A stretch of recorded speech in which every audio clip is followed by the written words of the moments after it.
జై శ్రీకృష్ణ. జై శ్రీకృష్ణ. నిన్న వీడియో కొంచెం స్లోగా వినపడింది సార్. నాకు వినపడిందా అందరికి వినపడింది? రికార్డింగ్ చూడండి. పోనీ రికార్డింగ్ చూస్తే రికార్డింగే సార్. ఓ రికార్డింగే బాలేదా? అయ్యో చిన్న బానే ఉందా? చూడండి అమ్మా ఒక్కసారి మళ్ళీ విని చూడండి. బాగుందా? సరే. అదే వీలైతే నేను మళ్ళీ కొద్దిగా రిపీట్. అవునా? బాగుందా? సరే సరే. వీలైతే మళ్ళీ కొన్ని పాయింట్స్ మళ్ళీ చెప్పడానికి ట్రై చేస్తాను మళ్ళీ వచ్చే క్లాస్లో.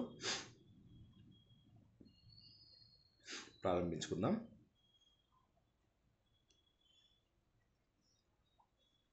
అంతరాయ తిమిరోపశాంతయే శాంతపావనమచింత్య వైభవం తం నరం వపుషి కుంజరం ముఖే మన్మహే కిమపి తుందిలం మహః వసుదేవసుతం దేవం కంసచాణూరమర్ధనం దేవకీ పరమానందం కృష్ణం వందే జగద్గురుం శ్రీకృష్ణం వందే జగద్గురుం. భగవద్బంధువులకు, ఆత్మస్వరూపులకు, సత్యాన్వేషులకు స్వాగతం, సుస్వాగతం. పరమ పవిత్రమైనటువంటి భగవద్గీత ఇది ఉపనిషత్తు యొక్క సారం. నిన్న మనము వేద జ్ఞానం తెలుసుకుంటూ అందులోపల వేదంలో సంహిత, బ్రాహ్మణము, అరణ్యకము, ఉపనిషత్తు అని ప్రతి వేదము 4గా విభజించబడుతుంది అన్న విషయాన్ని తెలుసుకున్నాం. ఇందులో సంహిత, బ్రాహ్మణము, అరణ్యకము కర్మకాండల గురించి తెలియజేస్తాయి. అంటే ఏ పని చేస్తే ఏ దేవుడు సంతోషపడతాడు, వరుణదేవుడా, వాయుదేవుడా, ఇంద్రుడా, అగ్నిదేవుడా, ఎవరు సంతోషంగా ఉంటారు, ఈ విషయాన్ని నిన్న మనం తెలుసుకున్నాం. ఉపనిషత్తులు ఏం చేశాయంటే ఎంతసేపు ఈ తుచ్చమైన కోరికలేనా,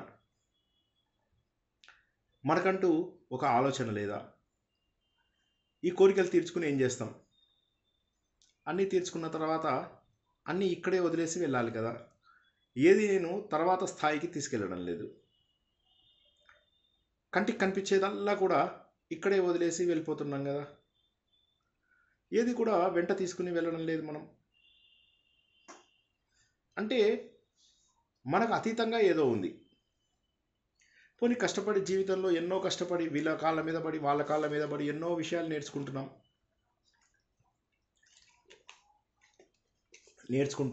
తెలుసుకుంటున్నాము, కొనుక్కుంటున్నాము. ఇవన్నీ కూడా వ్యర్థమేనా? అసలు నేను ఎందుకు మరణించాల్సి వస్తుంది?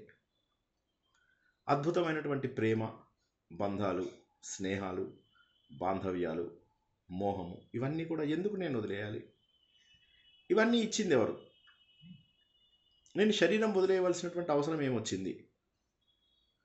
శరీరం వదిలేసిన తర్వాత మళ్ళీ నేను పుడతానా పుట్టనా? ఎన్ని ప్రశ్నలు ఒకసారి ఆలోచించండి. జీవితంలో ఎన్నో ప్రశ్నలు. ఈ ప్రశ్నలన్నిటికీ సమాధానమే భగవద్గీత. దానికి కారణం ఏంటంటే ఈ ప్రశ్నలన్నీ అడిగేది ఉపనిషత్తులో. అదే కదా నిన్న మనం తెలుసుకున్నది. ఏమని తెలుసుకున్నాము? మొదట్లో ఉన్న కర్మకాండలు నా జీవితంలో అన్నీ తీర్చలేకపోతున్నాయి. కర్మకాండలు అన్నీ తీర్చలేకపోయినప్పుడు ఏదో ఒకటి మిగిలిపోయినది ఉన్నది. ఆ మిగిలిపోయినది తెలుసుకుంటే కానీ నాకు సంతోషంగా లేదు. చుట్టుపక్కల అందరూ ఆనందంగా ఉన్నారు, సంతోషంగా ఉన్నారు, నాకు జీవితాన్ని కొనసాగించాలని ఉంది.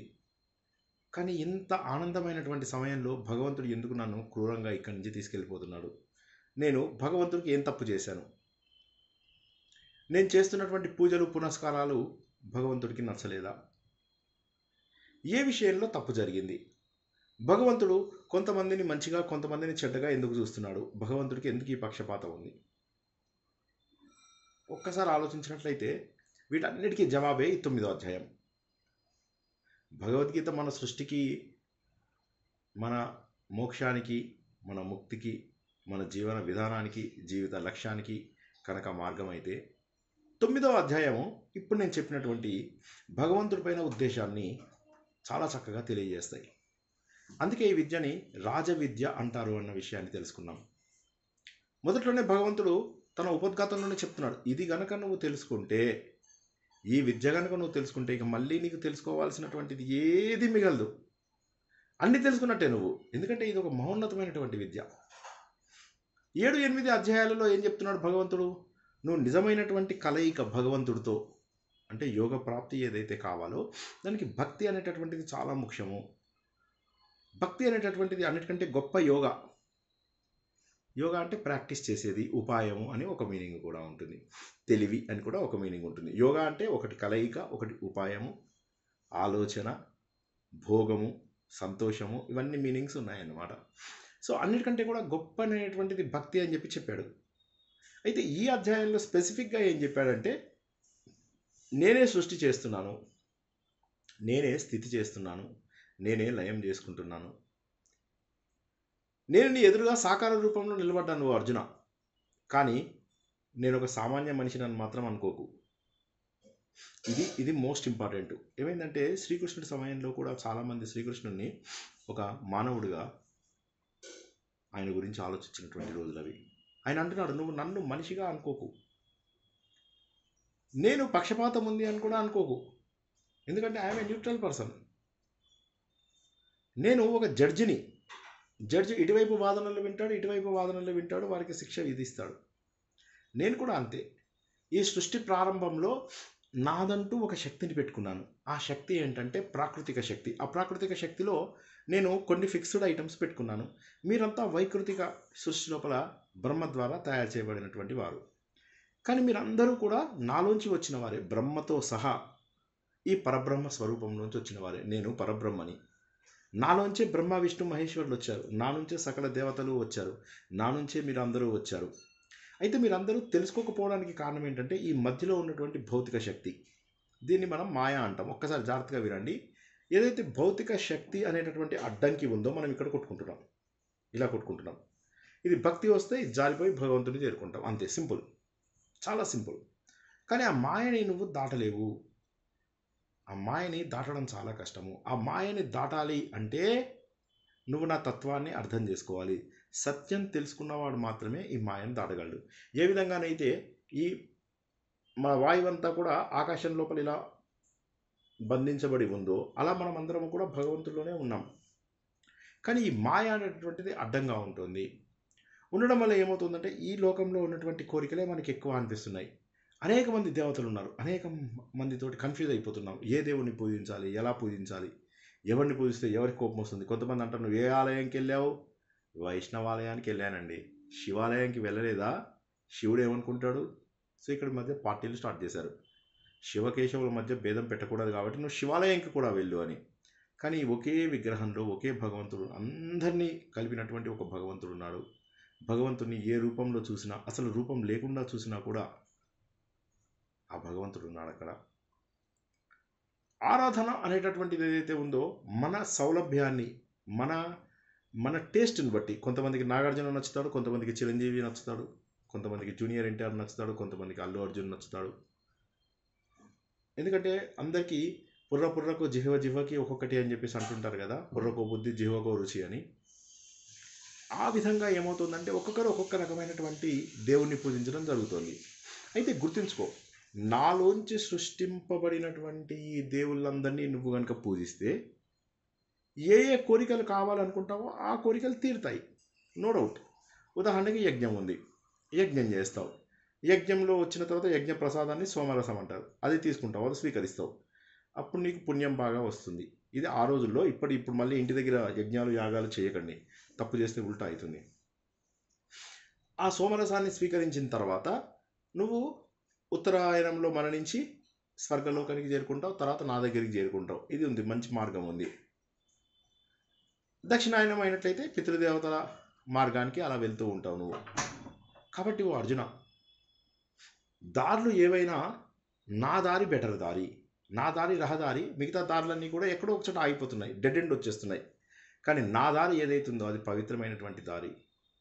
సో ఇది మెయిన్ డిఫరెన్స్ 7-8 అధ్యాయాలకు 9వ అధ్యాయానికి డిఫరెన్స్ ఏంటంటే 7-8 అధ్యాయాలలో సృష్టి మొత్తం ఎలా ఏర్పడింది, మరణించిన తర్వాత ఎక్కడికి వెళ్తారు, టైం అండ్ స్పేస్ ఎలా ఉంది, ఇవన్నీ చెబుతూ 9వ అధ్యాయంలో వీటన్నిటి లక్ష్యం తనే అని చెప్పి చెప్తున్నాడు. నేనే ఆధారాన్ని, నేనే ఆశ్రయాన్ని.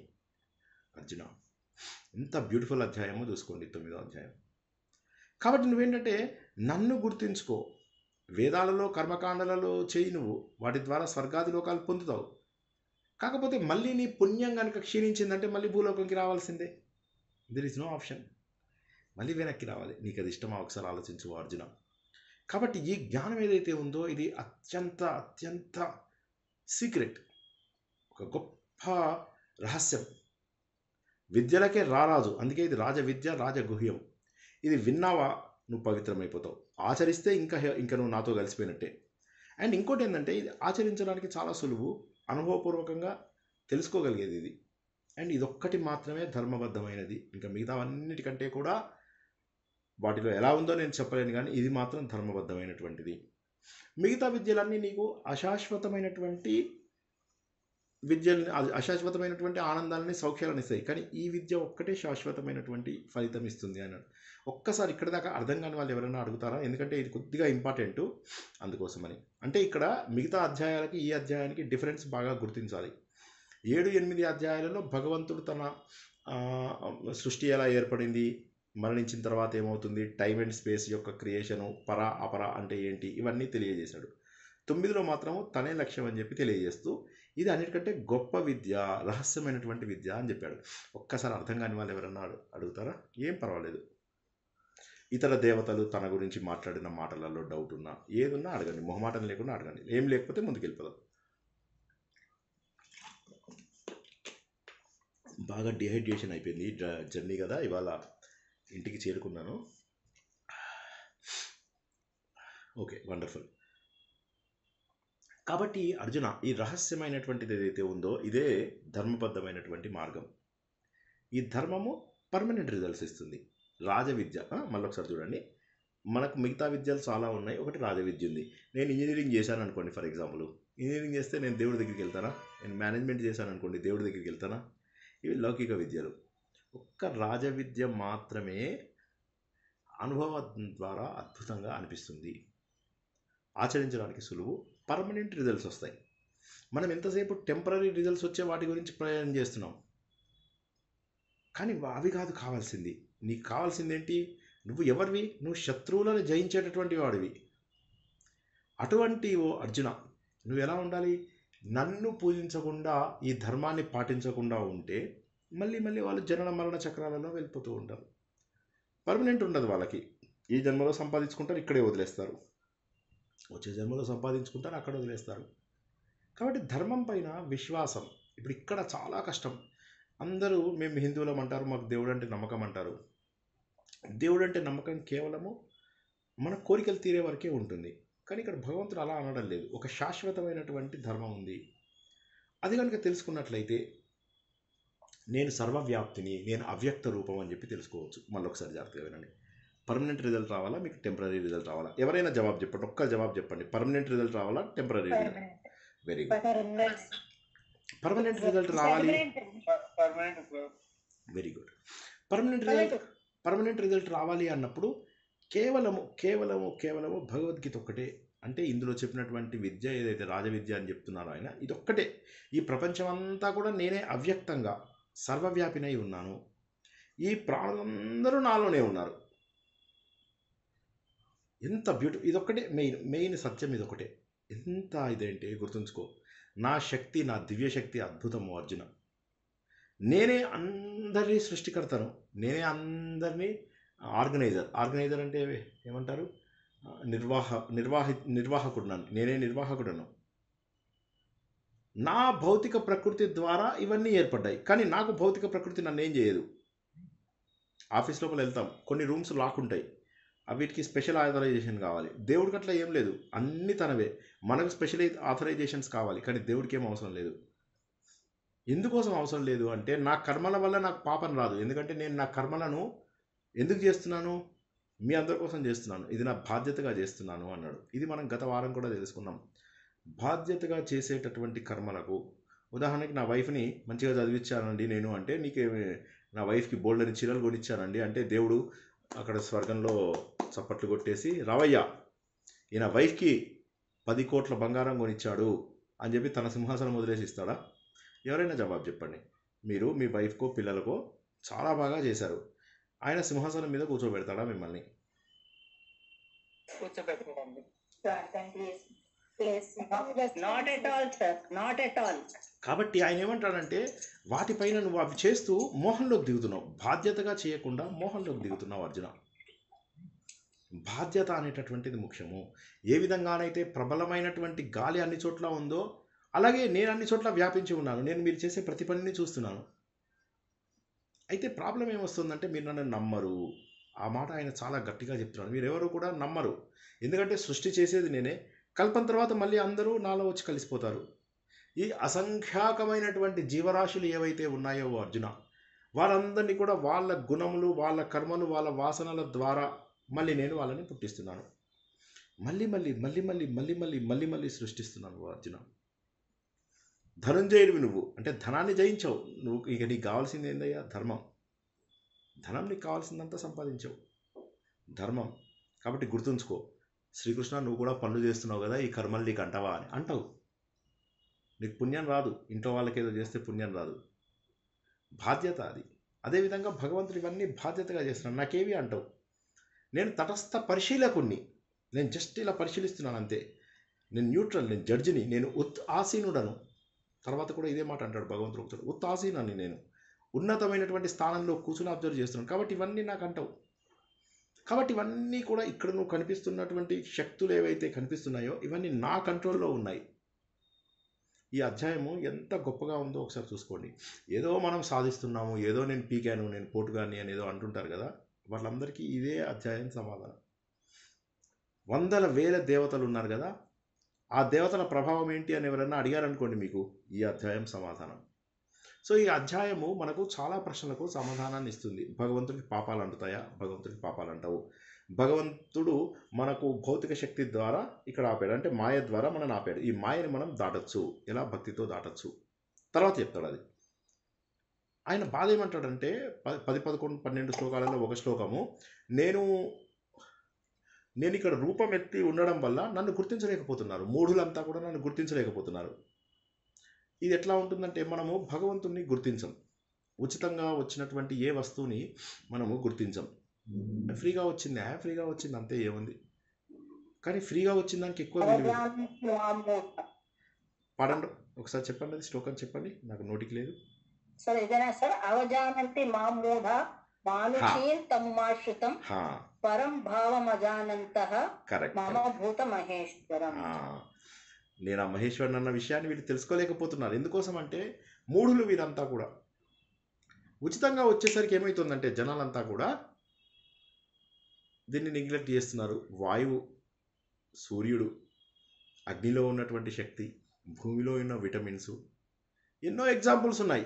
ఇవన్నీ నా వల్ల వస్తున్నాయి, కానీ నన్ను తెలుసుకోలేకపోతున్నారు. ఈ భౌతిక ప్రపంచంలో ఉండడం వల్ల ఏమవుతుందంటే, ఆసురి స్వభావాలు పెంచుకుంటున్నారు. సార్ ఆసురి స్వభావం అంటే చంపేసేయడం సార్, నరికేసేయడం కాదు. మీరు అవతల వాళ్ళని బాధ పెట్టిన ఆసురి స్వభావం. దైవాసుర సంపద విభాగం ఎందుకు వచ్చేవాడు? నేను మంచివాడినండి, ప్రతి ఒక్కరిని ఎవరిని అడిగినా నేను మంచివాడిననే అంటారు. మరి చెడ్డవాడు ఎవడో నాకు చెప్పండి. అందరూ పూజలతోటి పునస్కారాలతోటి పాపాలు తగ్గించేసుకుంటున్నారు కదా. సరే, బోల్డ్ అన్ని స్నానాలు చేసేసి బోల్డ్ అంత పుణ్యాలు తెచ్చుకుంటున్నారు కదా. మరి ఎవరు దుర్మార్గులు? ఎవరైనా వెళ్ళి నువ్వు దుర్మార్గుడు అని అడగండి. ఎస్ నేనే దుర్మార్గుడు, నేను నా మెడ లోపల అది ఒక ఇది కట్టుకుని, నేను ఎర్ర రిబ్బన్ కట్టుకుని ఒక రౌడీలాగా ఉండను. రౌడీలు కూడా మంచిగా కనిపిస్తారు మనకు. కాబట్టి ఆసురీ స్వభావం ఉన్నటువంటి వాడు దుర్మార్గుడు. మనలో అవి లక్షణాలు ఉన్నాయా లేదా చూడాల్సిన బాధ్యత మనది. మనము 16వ అధ్యాయము తర్వాత తెలుసుకుంటాము, ముందే చెప్తున్నాను. 16వ అధ్యాయంలో కొన్ని దైవ లక్షణాలు, కొన్ని ఆసురీ లక్షణాలు ఉంటాయి కదా. మనలో ఉన్న దైవ లక్షణాలని పువ్వుతో భగవంతుడికి సమర్పిస్తాం. దేవుడా నాలో ఈ లక్షణం ఉంది, శాంతి, ఓకే, అభయం, ఇవన్నీ మంచిగా భగవంతుడికి సమర్పిస్తాం. చెడ్డ క్వాలిటీస్ అన్నింటినీ ఒక కాగితం మీద రాసి పోయి నదిలో స్నానం చేసినప్పుడు వదిలేస్తాం. ఎందుకు నది స్నానంకి వెళ్తామంటే, ఈ చెడు అవలక్షణాలను నేను వదులుచుకుంటాను దేవుడా అని. అంటే అందరిలో ఉన్నటువంటి దైవ ఆసురీ లక్షణాలను దైవ లక్షణాలను పెంపొందించుకోవడం ద్వారా ఆసురీ లక్షణాలను తెలుసుకుని, అసలు ముందు ఆసురీ లక్షణాలు లేవనేస్తే గొడవ వదిలిపోతుంది. అలా లేదండి, నేను చాలా మంచివాడిని, అందరినీ ప్రేమిస్తా, ఎట్లా నువ్వు అని ఇంకో నేను తిడుతూ ఉంటాడు మన ముందే. మనకే అనిపిస్తుంది వీడేమిటి అని. అదేదో సినిమాలో వాళ్ళు వెంకటేష్ అంటాడు, ఇంక ఈ రోజు నుంచి నేను ఇక అన్నం కూడా ముట్టను, పచ్చి నీళ్లు కూడా తాగను అనేవాడు ఒక టీ తెచ్చిస్తాడు. ఆ టీ తాగుతూ ఏమిటి టీ వేడిగా లేదు అని చెప్పేసి అంటాడు. ఏం సినిమాది?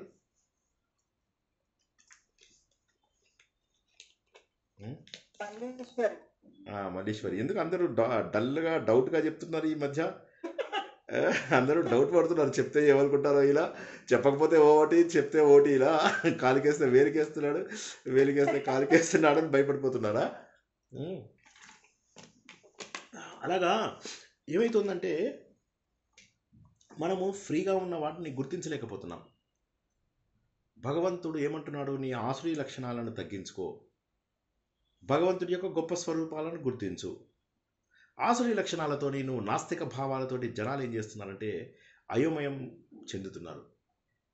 అయోమయం ఉన్నటువంటి వ్యక్తి ఎవరు అని ఎవరైనా అడిగారు అనుకోండి, వాడిలో ఖచ్చితంగా ఆసురీ స్వభావం ఉన్నట్టే లెక్క. మళ్ళొకసారి చెప్తాను ఈ మాట, అందరూ రాసుకుంటే రాసుకోండి. అయోమయం పడే వ్యక్తి ఆసురీ స్వభావం ఉన్నవాడు. అయోమయం ఎందుకు వస్తుంది? ఎవరైనా చెప్పగలరా? దయచేసి జవాబు చెప్పండి. ఒక వన్ సైడ్ మాట్లాడుతూ ఉన్నాను. అయోమయం ఎందుకు వస్తుంది? ఇది చేయాలా అది చేయాలా అని గోడ మీద పిల్లి వాటంలో ఉంటారు సార్. ఎప్పుడు ఇటు చెప్పరు అటు చెప్పరు, అయోమయంగా ఉన్నట్టు ఉంటారు. ఆలోచనలు ఎక్కువ ఉన్నప్పుడు ఇండిసైజివ్నెస్ లేకపోవడం వల్ల, సరైన నిర్ణయం అనేది తీసుకోలేకపోవడం వల్ల అసలు వస్తుంది అయోమయ స్థితి అనేది. Correct correct. కాన్సెప్ట్ అర్థం అవ్వకపోయినా అయోమయం వస్తుంది సార్. Correct, wonderful wonderful. ఇప్పుడు ఇక్కడ అందరూ చెప్పినవి కరెక్టు. ఈ చివరి జవాబుని మనం ఒకసారి తీసుకుందాం. కాన్సెప్ట్ అర్థం కాకపోతే అయోమయం వస్తుంది. ఓకేనా? అందరూ ఒప్పుకుంటారా ఈ పాయింట్? మీరు చెప్పినవి ఏవి తప్పు చెప్పలేదు ఇవాళ, అందరూ బాగా చెప్పారు, వండర్ఫుల్. అయితే ఈ ఒక్క పాయింట్ గుర్తుంచుకోండి ప్లీజ్. ఏంటంటే కాన్సెప్ట్ అర్థం కాకపోతే అయోమయం వస్తుంది. కాన్సెప్ట్ అంటే ఏంటి? దేవుడు చెప్పండి, ఎవరు మాట్లాడుతున్నారు చెప్పండి. ఓకే, కాన్సెప్ట్ అనేటటువంటి తెలియకపోతే మనకు కన్ఫ్యూజన్ వస్తుంది, క్లారిటీ లేకపోవడం. క్లారిటీ లేకపోతే కరెక్ట్ కరెక్ట్ కరెక్ట్. సో కాబట్టి ఏమవుతుంది? క్లారిటీ ఎందుకు లేదు అంటే భగవంతుడు అనేది ఏంటి అనే దాన్ని తెలుసుకోవడంలో జనాలు కన్ఫ్యూజ్ అవుతున్నారు.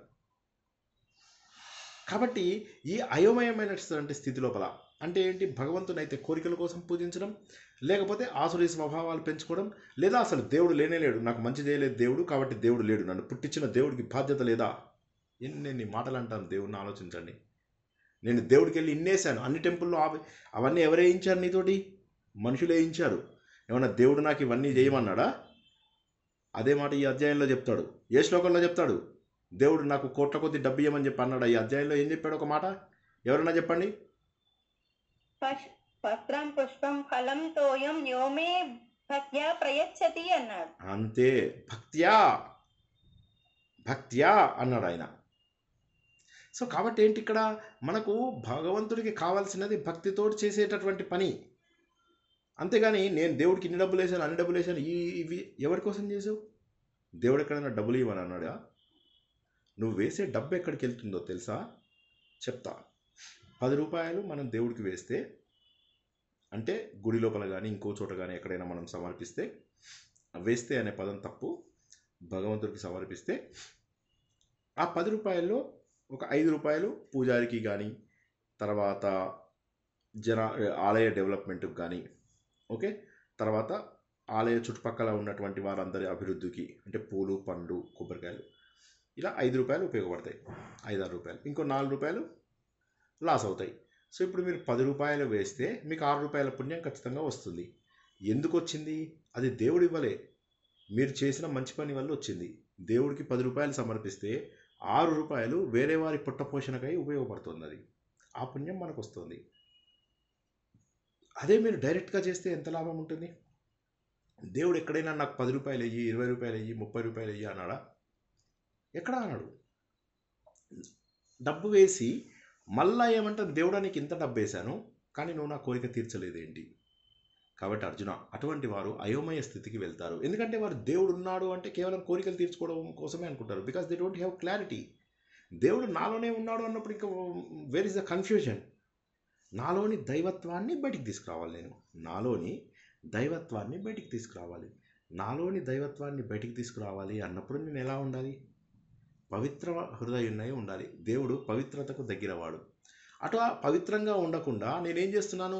నేనేదో నా అభ్యుదయం కోసం, నా సంక్షేమం కోసం, నా ఆనందం కోసం, నా బెనిఫిట్స్ కోసం నేనేం చేస్తాను? రకరకాల పనులు చేస్తూ ఉంటాను. అర్జున, గుర్తుంచుకో, అవన్నీ వ్యర్థం అవుతాయి. ఎవరికైనా 12వ శ్లోకం వచ్చా అండి? ఎవరైనా చదవగలరా? 12 కానీ 13 కానీ. 12 చదివి తర్వాత మాధవ్ గారు చదవండి.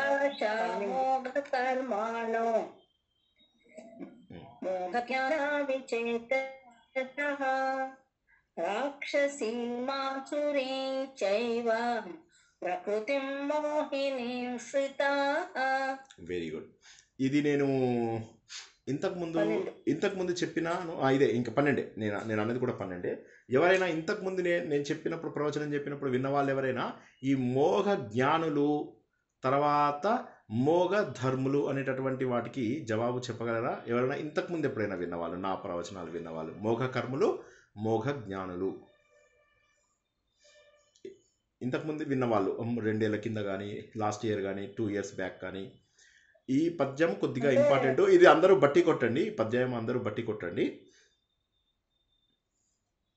మోగ జ్ఞానులు అంటే, మోగ కర్మలు అంటే అనవసరమైన వ్యర్థమైన పనులు అలా చేసేవాళ్ళని మోగ కర్మలు అంటారు.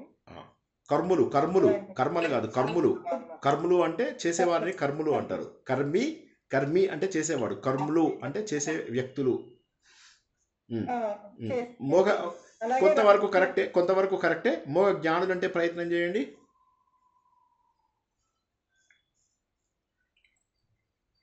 అంటే అరోపర జ్ఞానం తెలిసిన వాళ్ళేమో.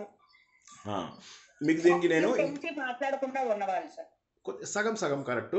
దీనికి నేను ఒక చిన్న ఉదాహరణ చెప్తా. ఇప్పుడు రాక్షసులు ఈయన ఆంజనేయ స్వామి సుందరాకాండ లోపల వెళ్తున్నప్పుడు ఆయన ఆశ్చర్యపోతూ ఉంటాడు. కొన్ని ఇళ్లలోంచి వేద పఠనం వినిపిస్తూ ఉంటుంది, కొన్ని చోట్ల అగ్నిహోత్రం వినిపిస్తూ ఉంటుంది, రాక్షసుల ఇళ్లలోంచి వస్తూ ఉంటుంది అనమాట. సో ఈ సర్ప్రైజ్డ్, ఏమిటిది, అంతా బాగుంది కదా, మరి ఇక్కడ వీళ్ళకి జ్ఞానం ఉన్నట్టేనా అంటే అక్కడ ప్రాబ్లం ఏమొస్తుందంటే వాళ్ళ లోపల ఏదైతే మెయిన్ క్యారెక్టరిస్టిక్స్ దయ అంటే దైవ లక్షణాలు ఏవైతే ఉండాలో, వాళ్ళ ఆసురీ లక్షణాలు ఉన్నటువంటి వాళ్ళలో ఉన్నటువంటి జ్ఞానం ఏదైతే ఉంటుందో అది మోహ జ్ఞానం. అంటే అమోఘమైనటువంటి జ్ఞానం కాదు, అది మోహ జ్ఞానం. ఏంటది? వాళ్ళ లోపల దయ ఉండదు, శుచి శుభ్రతలు లాంటివి తక్కువ ఉంటాయి, సత్య పాలన ఉండదు. సత్యం అంటే ఎవరైనా చెప్పగలరా? ఒక్కసారి ఎవరైనా ప్రయత్నం చేయండి. సత్యం అంటే ఏంటి?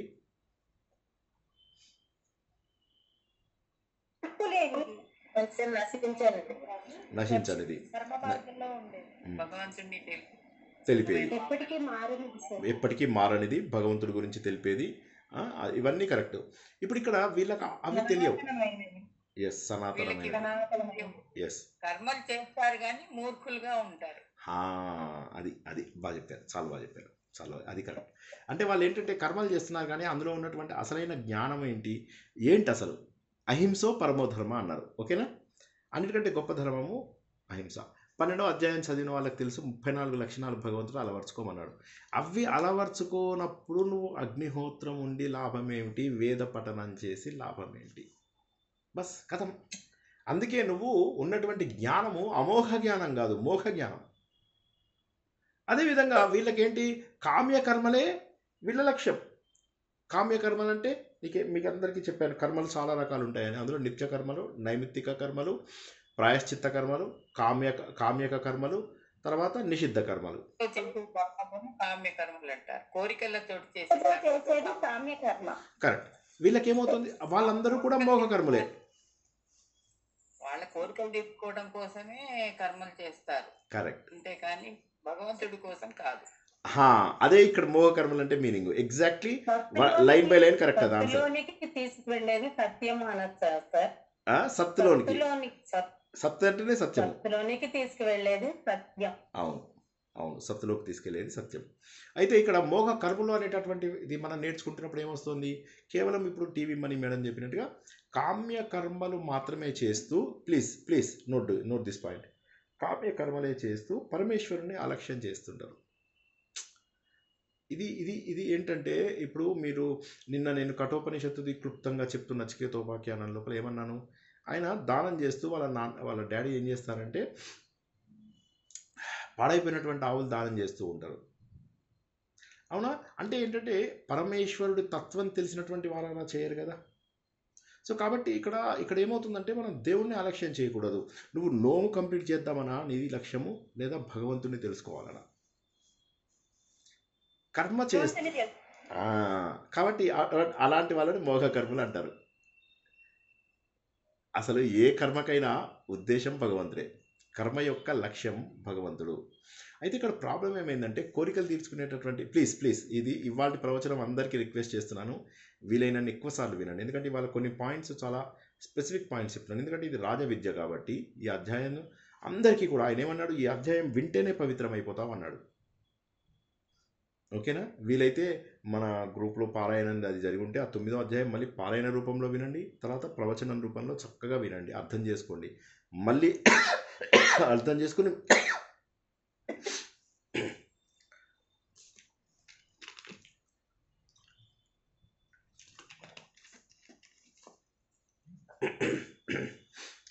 చేసుకుని మళ్ళీ పారాయణం వినండి ప్లీజ్. ఈ అధ్యాయం గొప్ప అధ్యాయం కదా, ఎవరు కూడా నెగ్లెక్ట్ చేయరని ఆశిస్తున్నాను.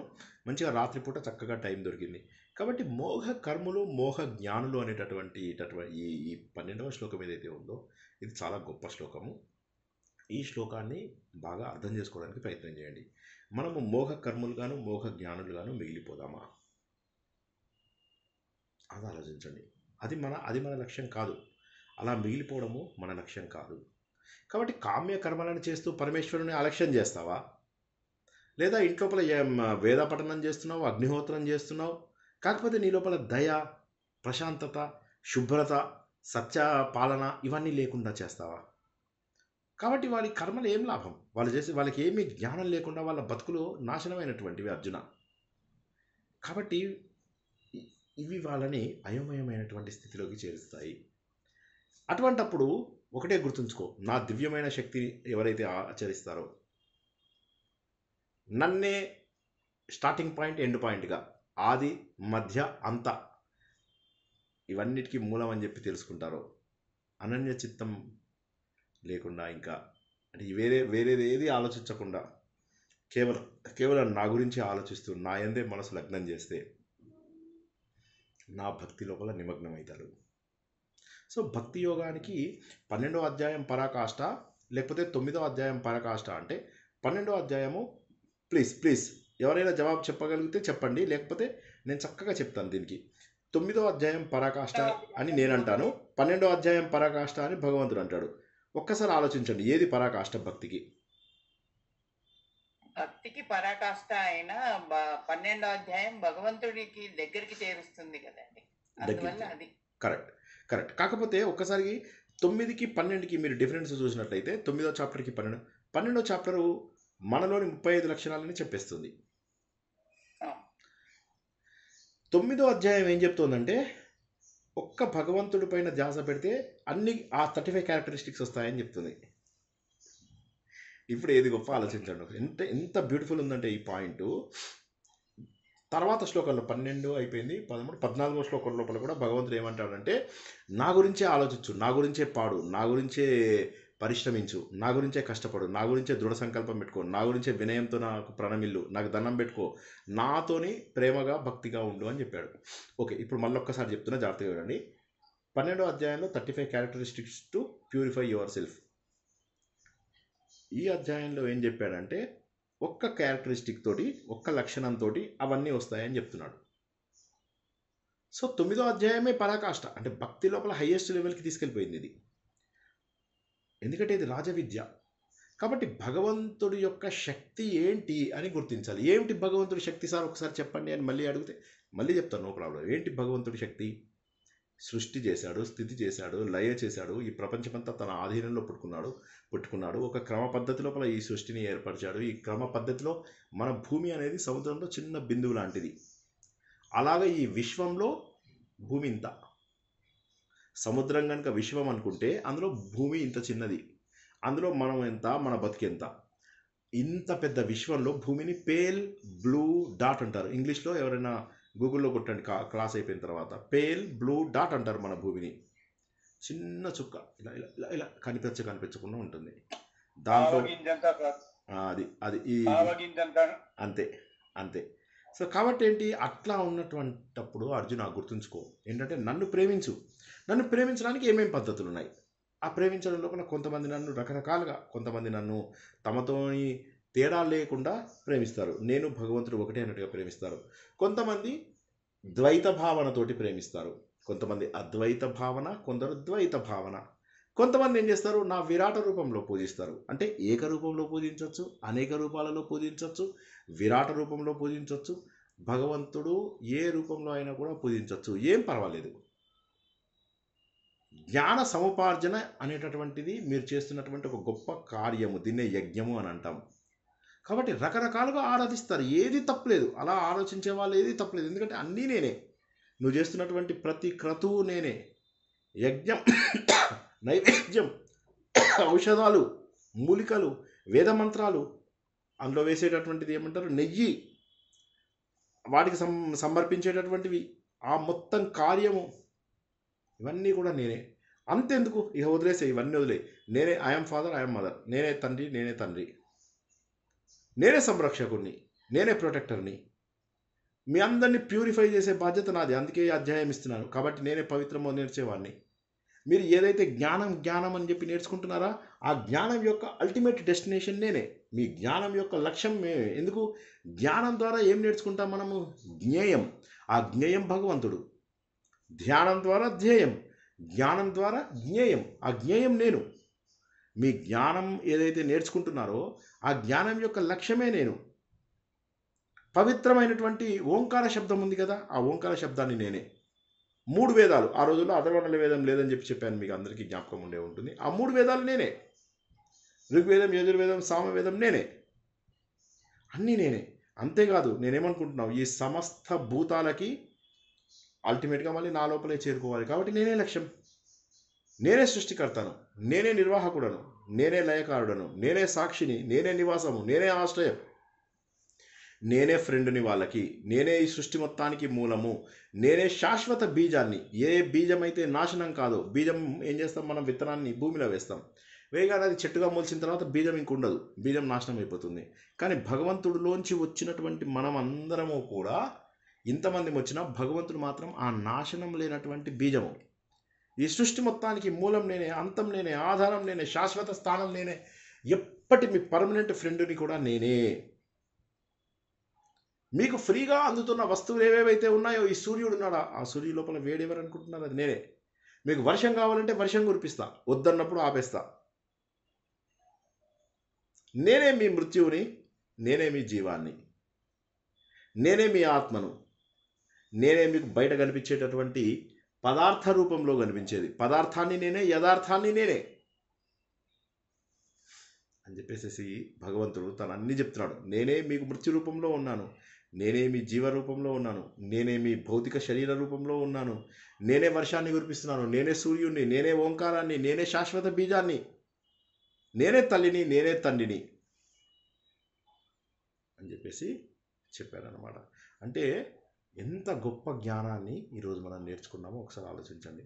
భగవంతుడి యొక్క టోటల్ నాలెడ్జ్ అంతా కూడా ఇది లోపల తెలిసింది. ఇది ఎందుకు మనకు చాలాసార్లు రిపీట్ చేసుకుంటున్నామంటే, అది తెలుసుకుంటేనే మనం భగవంతుడిని తెలుసుకోగలుగుతాం. 35 మినిట్స్ అయింది. ఆత్మసుఖము వీడిని ఆట కొరకు పాత్ర పోషణ చేసి సూత్రధారి, విశ్రమించదని పాదం ఆశ్రయించి పరమ కరుణాంతరంగా శ్రీ పాండురంగ. జై శ్రీకృష్ణ. భగవంతుడి యొక్క పూర్తి తత్వాన్ని తెలియజేస్తూ భగవంతుడు తన పైన ఆధారపడమని చెప్పేసి అంటున్నాడు ఈ అధ్యాయం మొత్తంలో కూడా. చెప్పండి ఇప్పుడు ప్రశ్న. జై శ్రీకృష్ణ సార్. జై శ్రీకృష్ణ. జై శ్రీకృష్ణ సార్. ఇందాక మీరు చక్కగా ఒక చెప్పారు. శ్రీకృష్ణుడు అర్జునుడికి చెప్తున్నాడు ఏంటంటే, అందరినీ నేనే సృష్టిస్తాను, అందరినీ మళ్ళీ నేను నాలోకి కలుపుకుంటాను, తర్వాత మళ్ళీ వాళ్ళని మళ్ళీ తీసుకొస్తాను అన్నది. అది కొంచెం కర్మలు ఉన్న వాళ్ళకి, కర్మలు ఉన్న వాళ్ళు ఇప్పుడు నాకు ఇంకొకసారి కర్మలు ఉన్న వాళ్ళని మళ్ళీ పుట్టిస్తారు తనలో. కర్మలు ఉన్న వాళ్ళందరూ మళ్ళీ పుడతారు, కర్మలు లేని వాళ్ళు భగవంతుల్లో ఉండిపోతారు. భగవంతుడు మీకు మనం ఇంతకుముందు ఏం చెప్పుకున్నాము, భగవంతుడికి ఒక స్వప్నావస్థ, మనం ఏదైతే బ్రహ్మదేవుడికి స్వప్నావస్థ వచ్చినప్పుడు వీళ్ళందరూ ఎక్కడున్నారు, భగవంతుల్లో కలిసిపోయి ఉన్నారు. మళ్ళీ బ్రహ్మదేవుడు సృష్టి ప్రారంభిస్తాడు కళ్ళు తెరవగానే. మళ్ళీ ఎక్కడెక్కడైతే ఎవరెవరైతే కర్మల ఆధారంగా పుట్టాలో వాళ్ళందరినీ మళ్ళీ బ్రహ్మదేవుడు మన పరబ్రహ్మ సహాయంతో పుట్టిస్తాడు. సో అట్లా. జై శ్రీకృష్ణ. अन्ये सर्वे भोक्ता ప్రభురేవ చ తుమాం మా భవి జానంతి తత్వేన తస్యవంతితే అనే దానికి తాత్కారం అనుకుంటుంది.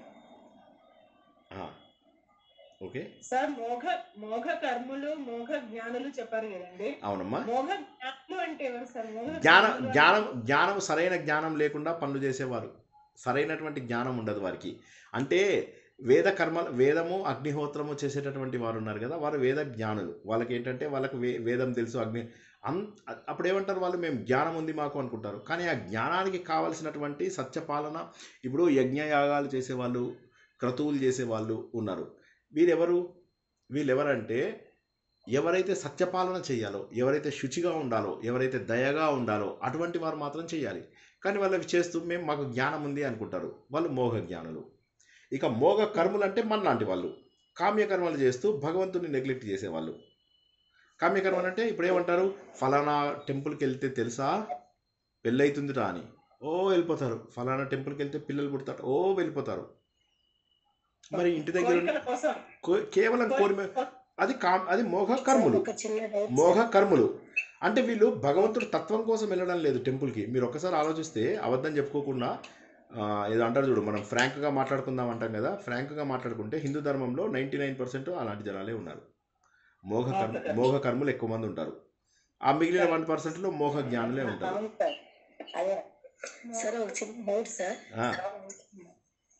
జ్ఞానులే కొంచెం మోఘ జ్ఞానులు అంటే జ్ఞానం ఉంది కానీ ఆ జ్ఞానం వెనక లాజిక్ అర్థం చేసుకునే వాళ్ళని మోఘ జ్ఞానులు అంటారు. సార్, ఎవరికి వారు నేను దేవుని క్లెయిమ్ చేసుకున్న వాళ్ళ సంగతి అంటే ఒక ఉదాహరణ చెప్పండి. అది జ్ఞానులు, మోఘ జ్ఞానులు అంటే ఏంటి? ఇప్పుడు మీరు ఈ వేద పండితులు వాళ్ళని వీళ్ళని తీసుకుంటారా? వీళ్ళందరూ కూడా మాకు వేదం వచ్చు అనుకుంటారు. ఒక్క నిమిషం, ఈ ప్రశ్నకు జవాబు అయిపోయాక హేమామూర్తి గారు మీరు అడగండి. ఇప్పుడు ఒక వేదములో ఉన్నట్టు వేదం చేయడము, అగ్నిహోత్రం చేయడము, ఓకే, వీళ్ళకి కొంతవరకు దానికి వేద జ్ఞానం ఉంటుంది.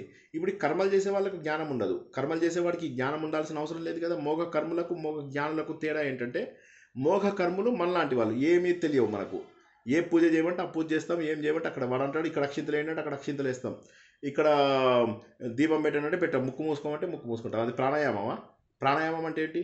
ఇలా చేసేది ప్రాణాయామం. దాన్ని మనం ఏం చేస్తాం, ముక్కు ముట్టుకోండి అంటాడు ఆయన, ముక్కు ముట్టుకుంటాం. మనం మోఘ కర్ములం. మోఘ జ్ఞానులు అంటే ఏంటి? ఈ పద్ధతులన్నీ కూడా తెలిసి నాలెడ్జ్ ఉన్నటువంటి వ్యక్తులు. అంటే మామూలుగా చెప్పాలంటే పురోహితులు, బ్రహ్మలు, ఎవరైతే వీళ్ళందరూ ఉంటారో. కానీ వీళ్ళల్లో కూడా శుచి, తర్వాత ధర్మము, సత్యపాలన లేదనుకోండి, డబ్బు కోసమై జనాలను పీడించడం, ఇవన్నీ ఈ రోజుల్లో జరుగుతున్నటువంటివి అవే కదా. అవసరం ఉన్నా లేకున్నా కూడా మీతోటి యజ్ఞయాగాలు, కర్మకాండాలు చేయిస్తూ, తర్వాత మీకు ఫలానా కాశీ లోపల రండి, మీకు మేము శివాలయాలు కట్టి, శివాలయాలు అక్కడ ఇది శివ స్థాపన చేయిద్దాము, ఇంకోటి ఏదో చేయిద్దామా, ఇట్లా మోసం చేస్తూ ఉంటారు వీళ్ళందరూ కూడా. సో వీళ్ళందరూ కూడా ఏంటంటే సత్య నాలెడ్జ్ ఉన్నా దానికి కావలసిన లక్షణాలను ఉంచుకోరు. ఇప్పుడు ఒక వ్యక్తికి తెలివితేటలు ఉన్నాయి, కానీ దాన్ని సరిగా ఉపయోగించుకోకపోతే లాభం ఏంటి? మోఘ జ్ఞానులు తెలివితేటలు ఉన్నవాళ్ళు, కానీ దానికి కావలసినటువంటి ప్రీ రిక్విజిట్స్ వాళ్ళలో లేవు.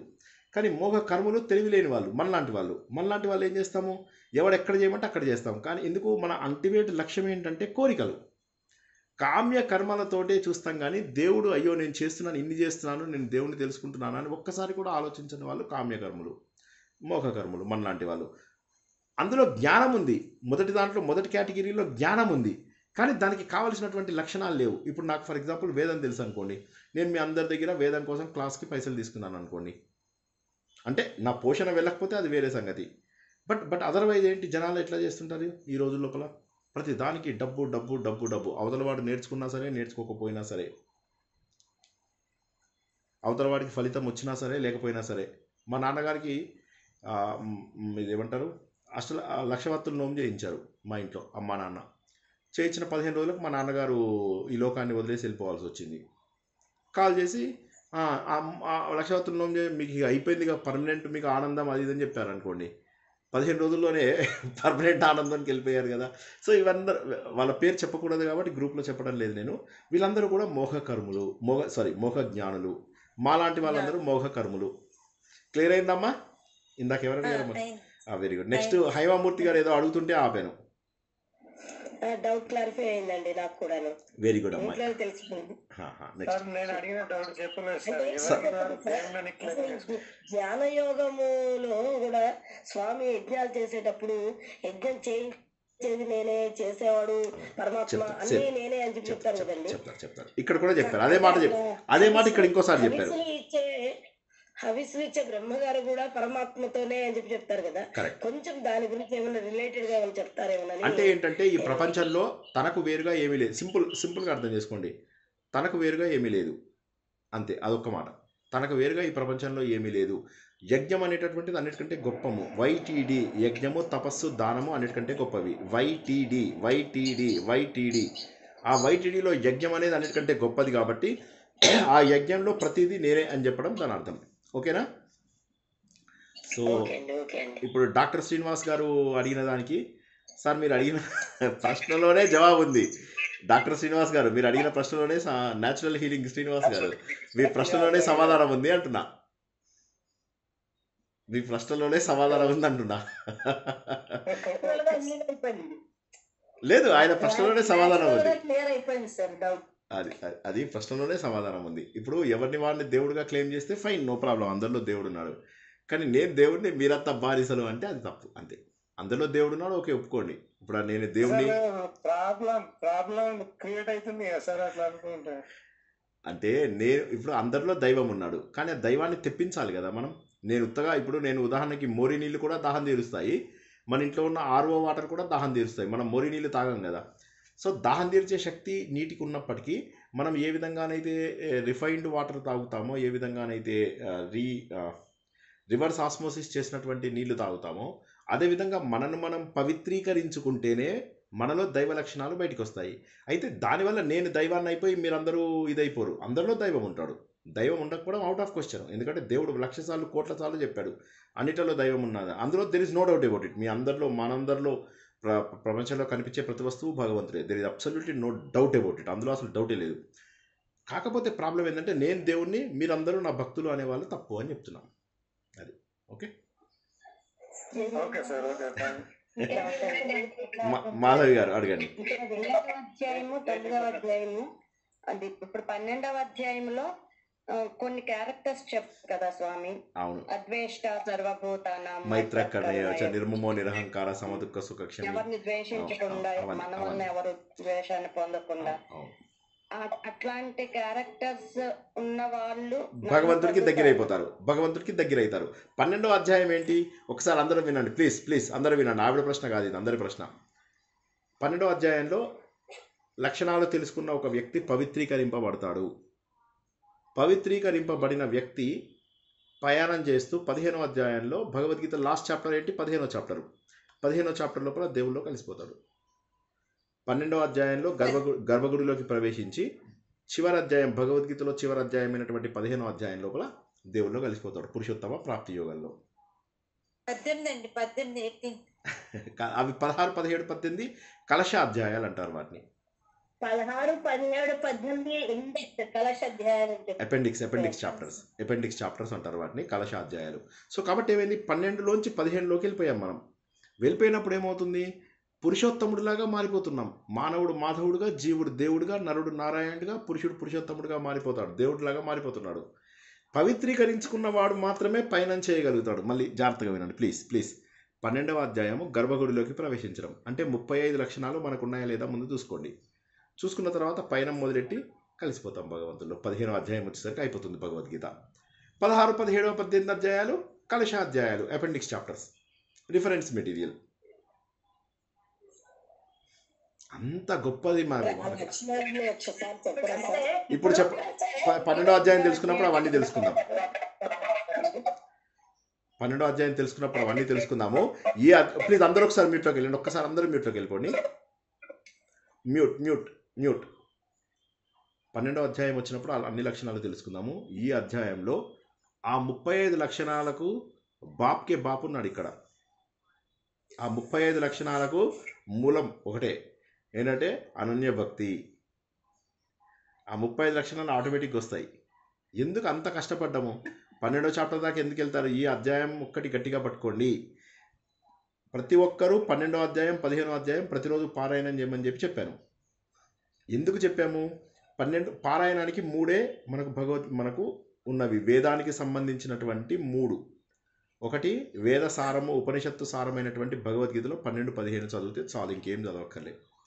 తర్వాత పూర్తి వేదసారమై కంప్లీట్ భగవంతుడి తత్వాన్ని తెలియజేసే విష్ణు సహస్రనామము, అది పారాయణం చేస్తే ఇంకేమీ చేయక్కర్లే. 3వది లలిత సహస్రనామము, అన్నిటికంటే గొప్పది రహస్యం. ఓకే, ఈ 3 చేసిన వారికి ఇంకేది అవసరమే లేదు. భగవద్గీత ఆచరణ గ్రంథము కాబట్టి మన లైఫ్ స్టైల్ కూడా చక్కగా మలుచుకోవచ్చు. సో ఈ 3 మీద ఎక్కువ ఫోకస్, ఈ 3 దృఢపరిచేవన్నీ మనం నేర్చుకుంటున్నాం. జై శ్రీకృష్ణ. ఇప్పుడు ప్రశ్నలు అడిగే వాళ్ళు, కొత్త వాళ్ళు ఎవరైనా అడగండి. అధ్యాయంకి 9వ అధ్యాయానికి ఇందాక పోలిక చెప్పారు కదా మీరు. పోలిక చెప్పలేదు. నేనేమన్నాను? ఇది గొప్పనా అది గొప్పనా అని చెప్పి. Purify your self. అవును. ఇందులో ఏంటి? భక్తిలో ఉంటే చాలు, you will automatically get purified. ఇది తర్వాత కూడా వస్తుంది. ఇంకా కొద్దిగా మనం ముందుకెళ్తే భగవంతుడు ఏమంటాడు తెలుసా? పాపాత్ములలో పాపాత్ముడైనా సరే నన్ను పట్టుకుంటే సాల్వ్ అయిపోతుంది అంటాడు. దీని జవాబు వచ్చే వారం చెప్తాను. ఇదే పాయింట్ చెప్తాను, ఇవాళ కూడా అదే పాయింట్ చెప్తాను, గుర్తుంచుకోండి. నేను 2 వ్యక్తులని కంపేర్ చేస్తున్నాను ఇక్కడ. ఓకే, ఈ వ్యక్తి, ఈ పైన ఉన్న వ్యక్తి కాళీకొండ.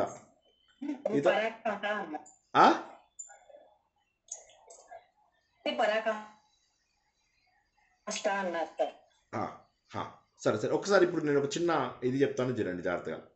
ఈ పైన ఉన్న వాటర్ బాటిల్ ఉందా, ఇది ఖాళీది.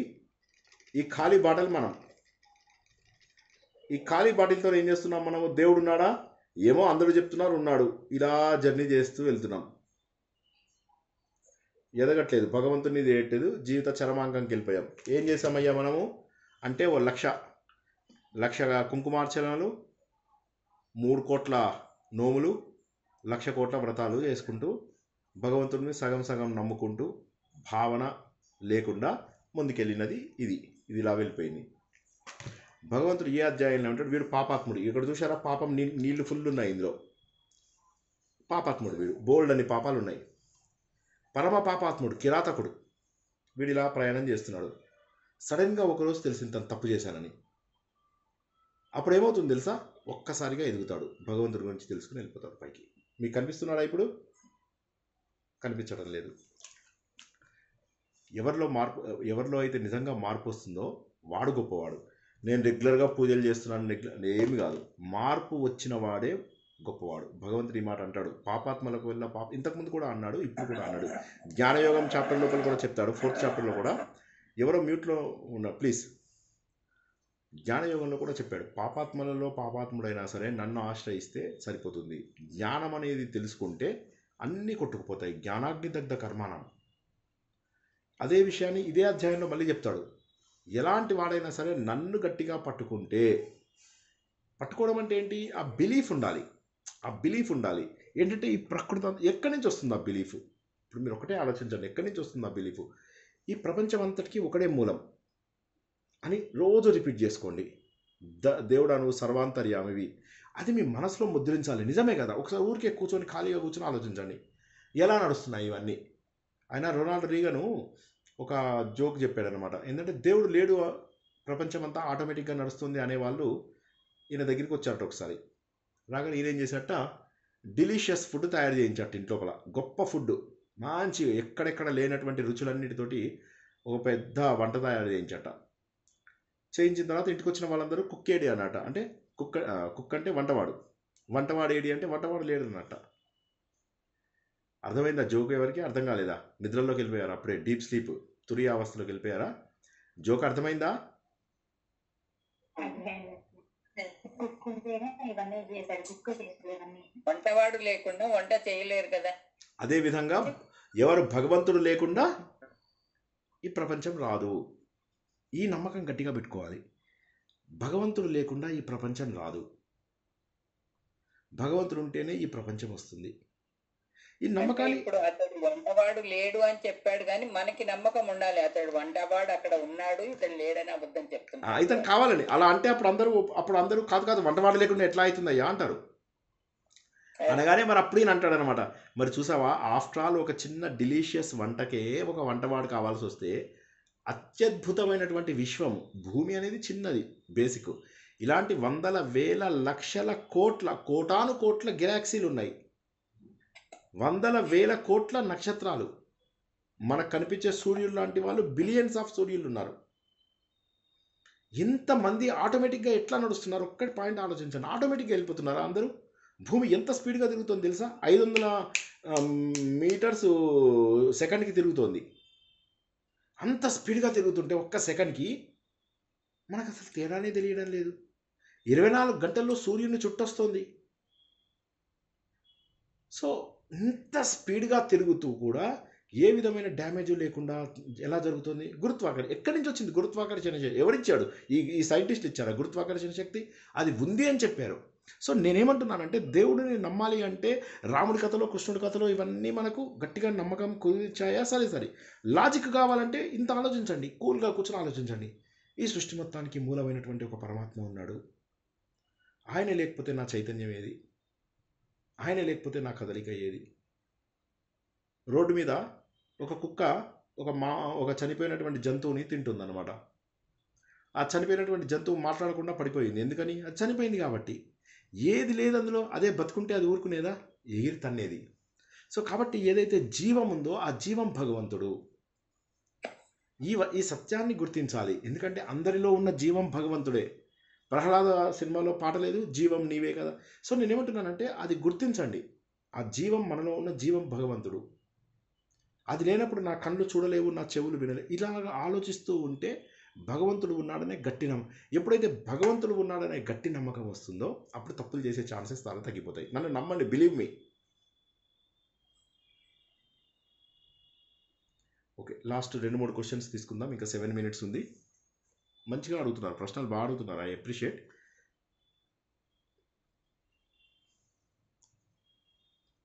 సార్, ఈ అధ్యాయంలో కూడా ఒక శ్లోకంలో చెప్తారు కదా, అపిచేత్ సుదురాచార భజతే మామనన్యః.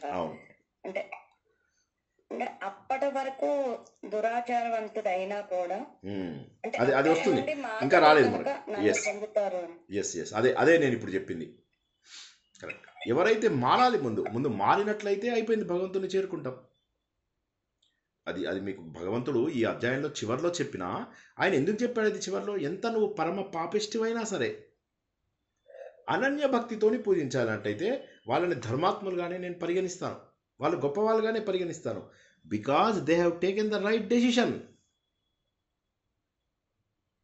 సో జీవితాంతము ఏవో చేశాను, నేను పూజలు చేశాను, అవి చేశాను, వాళ్ళకంటే ఈ జీవితంలో సరైన మార్పు వచ్చినవాడు, క్వశ్చన్ చేసేవాడు, లాజిక్తో క్వశ్చన్ చేసేవాడు ఈజ్ మోర్ ఇంపార్టెంట్. ఎందుకంటే వాడు లాజిక్తో క్వశ్చన్ చేసి జవాబు తెలుసుకుని పైకి వెళ్ళిపోయాడు ఒక్కసారిగా. ఇందాక బాటిల్ మీకు కనిపించకుండా వెళ్ళిపోయింది కదా, అలా భగవంతుల్లోకి దూసుకుని వెళ్ళిపోయాడు రాకెట్ లాగా.